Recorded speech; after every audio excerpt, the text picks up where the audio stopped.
बिहार के छोटे से जगह से एक आदमी अपने परिवार को लेकर बंबई की तरफ जाता है। मुंबई नहीं, बंबई। बंबई ये बहुत पुराना वर्ड है। 80s में बंबई बोला जाता था, 90s तक भी बंबई ही बोला जाता था मुंबई को। उसके बाद वो मुंबई हुआ। तो ऐसे में वो आदमी अपने परिवार को लेकर पहुंचता है बंबई और वहां पर छोटे से वॉच का काम करना शुरू करता है। एक शॉप खोलता है और वॉच की कंपनी क्या बोलेंगे, छोटा सा दुकान खोलता है। उसका एक बेटा होता है जो अपने पापा की हेल्प करना शुरू कर देता है। अब यहां से कहानी चेंज होती है और उस आदमी का बच्चा इतना बड़ा नाम, इतनी बड़ी हस्ती बन जाता है कि अभी 4 दिन पहले जब उन्हें शूट किया गया तो सलमान खान, शाहरुख खान, देश की बड़ी बड़ी हस्ती सब हिल गए। ऐसा कहा जाता है कि उस इंसान का जाना महाराष्ट्र, मुंबई की पॉलिटिक्स को हिला दिया, बॉलीवुड को हिला दिया, बहुत सारी चीजों को। इस एक वीक के अंदर 2 लोगों की मौत हुई, एक की नेचुरल और 2 जो पूरा भारत शोक मना रहा है और भारत क्या विदेश में भी लोग शोक मना रहे हैं। रतन टाटा जी, स्वर्गीय रतन टाटा जी, और दूसरे सिद्दीकी।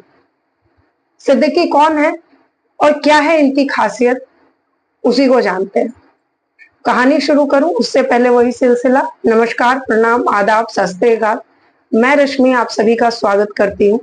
उम्मीद है आप सभी स्वस्थ होंगे, मस्त होंगे और व्यस्त होंगे। आज की कहानी शुरू होती है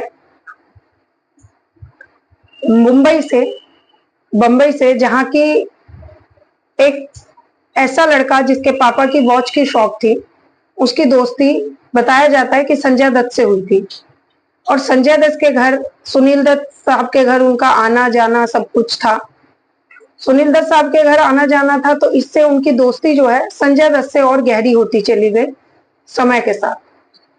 संजय दत्त के थ्रू ऐसा कहते हैं कि उनकी जानकारी जो है वो सलमान खान, शाहरुख खान, धीरे धीरे सबसे होने लगी।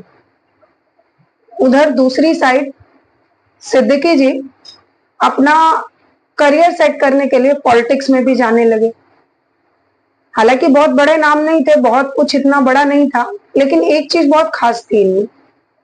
इन्होंने एक इफ्तार पार्टी की शुरुआत की और सिद्दीकी जी ने इफ्तार पार्टी की शुरुआत की और दूसरे शायद ये पॉलिटिक्स में भी अपना हाथ आजमा रहे थे और लक इनका साथ दे रहा था। इन्होंने विधायकी लड़ी, चुनाव जीते, कांग्रेस में रहे। 48 साल का इनका पॉलिटिक्स का करियर रहा।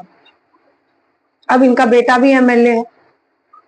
तो सिद्दीकी जी की दोस्ती सलमान खान, शाहरुख खान से और फिल्मी हस्तियों से बहुत होने लगी। इनकी सबसे बड़ी खास बात थी कि ये इफ्तार पार्टी रखते थे और उसमें बहुत बड़े बड़े सेलिब्रिटीज का आना, ये इनकी खास पहचान बन गई थी और लोग उस इफ्तार पार्टी में आना चाहते थे। तो ऐसा कहा जाता है कि इनकी दोस्ती जो है कुछ लोगों से बहुत ज्यादा अजीज हो गई थी। इनकी ये न्यूज में कब से आए, कब से लोगों ने इन्हें ज्यादा जानना शुरू किया, इसके बारे में ये पता चलता है कि एक बार सलमान खान और शाहरुख खान की बहुत पुरानी दुश्मनी हो गई थी। किसी बात को लेकर एक दूसरे से गुस्सा हो गए थे। कोई उन दोनों की बात नहीं करवा पा रहा था, पर ये सिद्दीकी जी थे जिन्होंने दोनों को इफ्तार पार्टी में एक बार बुलाया और दोनों को गले मिलवा दिया। उसके बाद से ये बहुत लाइमलाइट में आ गए और वहां से इनको लोग, मीडिया सर्च करने लगी और जानने लगी। इनका इतना रुतबा था कि एक बार दाऊद ने भी इन्हें धमकी दी थी कि दाऊद का कोई जानकार था, वो एक जमीन खरीदना चाहता था जो सिद्दीकी जी का था और सिद्दीकी जी ने वो देने से मना किया था। तो उस टाइम भी ये बहुत न्यूज चर्चाओं में रहे। ऐसी हस्ती जो एक बिहार के छोटे गांव से लड़का निकला, अपने पापा के साथ बहुत छोटे में। अब इनकी जान पहचान, उठना बैठना आप समझ ही सकते हैं कैसे लोगों के साथ था।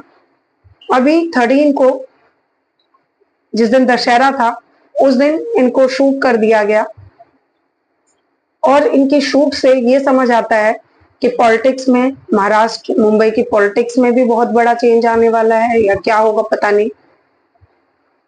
उसके बाद इनके जाने से सब लोगों को झटका सा लगा है, क्योंकि ऐसी इफ्तार पार्टी कोई और नहीं ऑर्गेनाइज कर पाएगा जहां सिर्फ खाने या रमजान के महीने को एंजॉय करने का ही एक प्लेस नहीं था। वो एक ऐसी जगह थी जहां लोगों को कहा जाता है कि अपनी दुश्मनी भी भूल जाते हैं, और इसका उन्होंने सबूत भी दिया।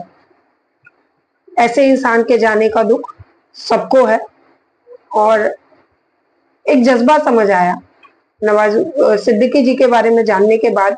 एक जज्बा समझ आया, वो ये कि अगर इंसान अपनी मेहनत और लगन से काम करे और साथ में किस्मत साथ दे तो इतिहास रचने वाला इंसान एक नॉर्मल इंसान ही होता है। छोटा सा डिस्कशन था, मुझे लगा कि आपको पहला स्लॉट जरूर बताना चाहिए कि आखिर ये इंसान कौन है और कैसा है। मिलती हूँ आप सभी के साथ अगली कहानी में। ये थी एक छोटी सी जानकारी। नमस्कार।